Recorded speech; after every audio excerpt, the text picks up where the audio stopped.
I'm back. I'm back. That's about it. This was one of the most recent ones from last night, and I was going to upload another one, but was having connectivity issues again. And just prior to getting this screen, this connection, I had the yellow triangle, no connection. I thought, well, I can still go ahead and make the video, and then when I get a connection, upload it. But just about that same moment of thinking that, I got this clear again. So clear meaning you've got clearance to go. Like instead of being green, it's just clear. So I'm clear to go. Just thought I explained that. Well, I happened to notice in this little section here, I had been talking about him getting the therapy on his own. See if I've got this lined up right. He wanted to keep that marriage together if at all possible. So he got himself to some marital counseling, his own initiative. It wasn't a court order thing, because I know many in Sedalia are court ordered to see these kind of people. Okay. Now, that was marriage number 2 that's talking about. She's now dead. She was the one that was probably, I think he said 14 years older than him. And he's like that much older than me. So, his physical condition, his health, has always been a big concern of mine. I used to sleep with my head over his chest so I could hear his heart beating at night. I was very, very cautious. I was personally monitoring him without devices, but seeing his, this, that, and the other thing. Is it time for me to say, hey, let's sit down and have some sweet tea, or we better get a little bit to eat, or, let's take a ride and just chillax for a while. Okay, that was me. This other former video, well, this was on us, where it was forced on us by Julie Hardy in Sedalia, when she had made it her business, or her vendetta. Now see, I lost my signal down here again. That's what I mean by the little yellow triangle. No internet access again, although 2 bars and 4G. But right after our second son was born, she was still in braces, and I had difficulty relating to her because she just was not, to me, very likable or personable. She was kind of lofty.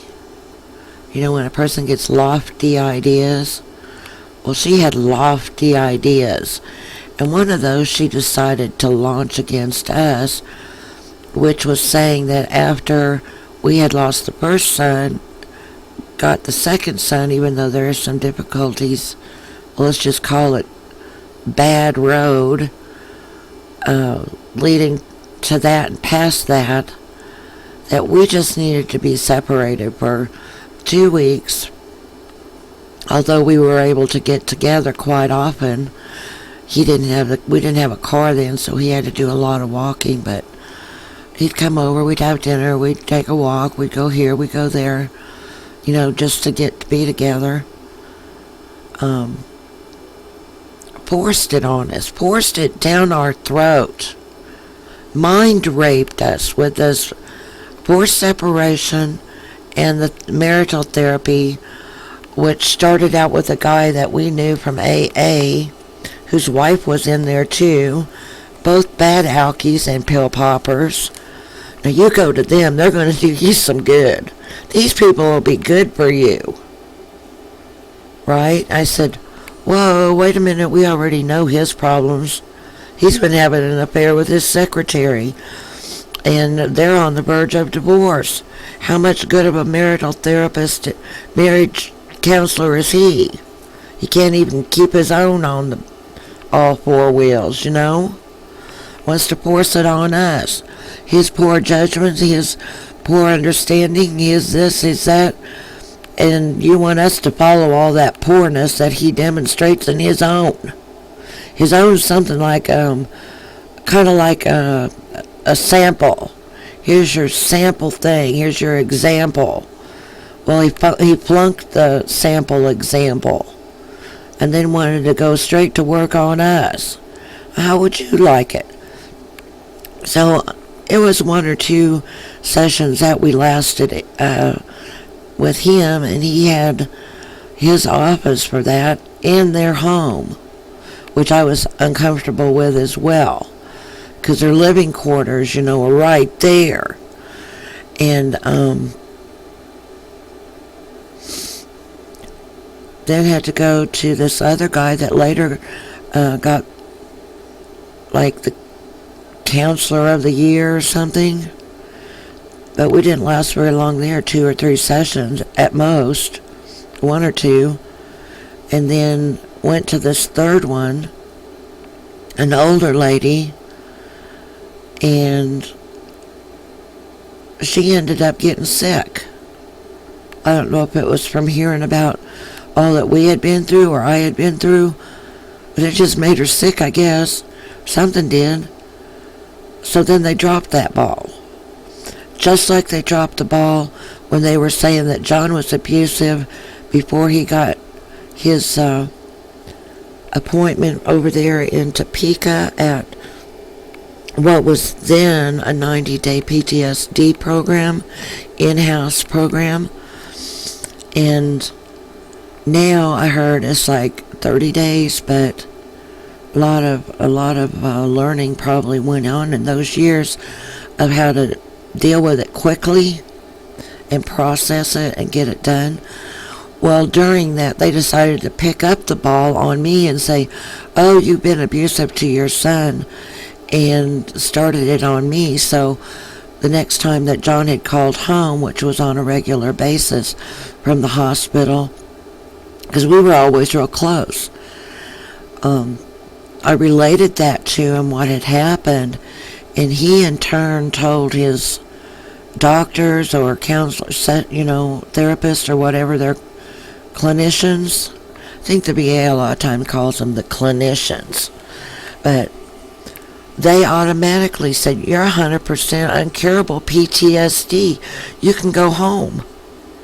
And he came home after 30 days because of the pressure put on us, where we should not have, as patients, had any pressure at all. And because they don't know that, I term them retarded. They're paid to know that. They went to school to know that. They get to us and they don't know that.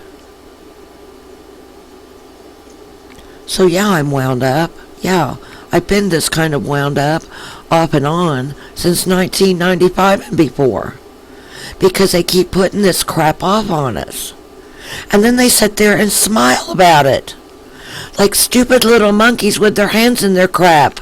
Like, look here, I poo-poo.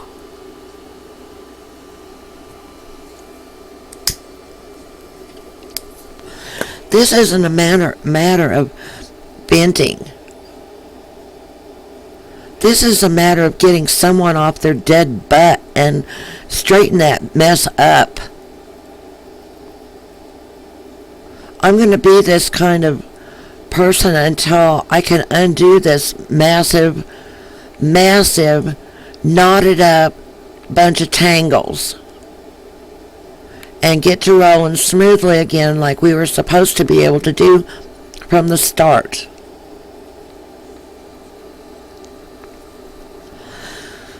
I had something else in mind too, but right now I have no idea. I've got my little soda here.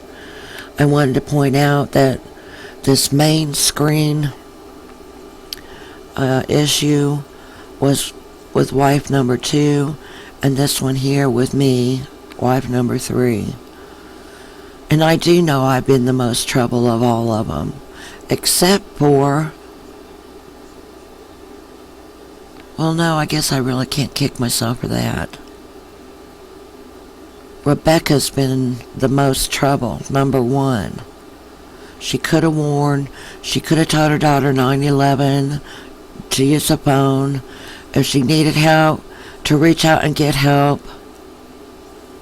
So you see, because she didn't do that, that's part of what I wanted to mention too. She knew that back in 93. Okay? She had initiated a complaint against a guy at the commune, and I don't know his name. I think I used to know his name. It might have been Michael. But that's not really the issue. At age 6 or 7, she initiated a complaint against someone who was much older than her. He was a teenager. Okay? They dropped it for whatever reason. Maybe there was blackmail going on. Maybe there was bribery. Maybe she later said, oh, I didn't mean it that way. I meant it some other way. Or maybe, oh, I was just saying that because I was mad at him that afternoon. He wouldn't let me have the green Play-Doh.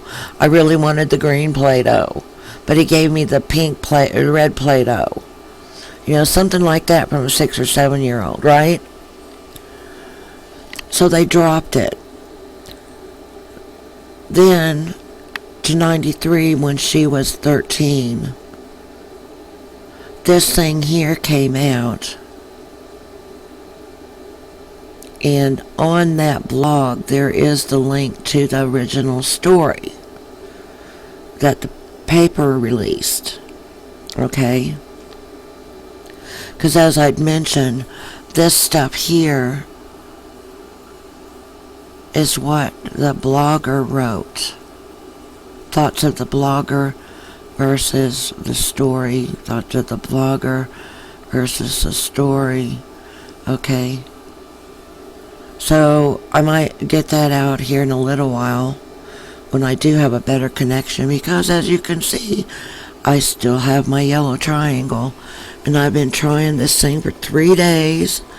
I'm getting really mad at it, but I do walk away from it because I know from my years in a 12-step program that anger is one letter short of danger. Think of it that way. Anger is one letter short of danger. And that's part of the reason I had called the cops about, even if it was the slightest thing as my coat that I didn't even wear anymore. I might have worn it sometime. But she was letting people tell her what to do. And she should have been able to have enough spine to say, well, no, I'm not going to give you this coat. My stepmother loaned me this coat. She would be very unhappy with me to just give it away because some Yahoo hooligan thug kid comes along and says, hey, I want that. Give it. She was giving the sandwiches away. That's a whole nother video. The point's always going to be, with me, if she could make a report when she was age 6 or 7, there's no freaking reason why she couldn't make one when she was 14 or 15. The so-called crazy rapist doesn't even enter into the picture of complaints until it's at 2,100 times. I'm who enters into the picture of complaints, but only after I got the cops over there to talk about her, because again, I knew anger is one letter short of danger. I asked them to come over. I knew that the situation was bigger than myself, and I needed their help, and they obliged me and came right over. So for that, thank you, Sedalia Police. But again, she did not take that opportunity, if she had been being raped, to tell them, I'm being raped 2 or 3 times a day here. Let's not talk about this coat right now. We can talk about it after we take care of this bigger issue. So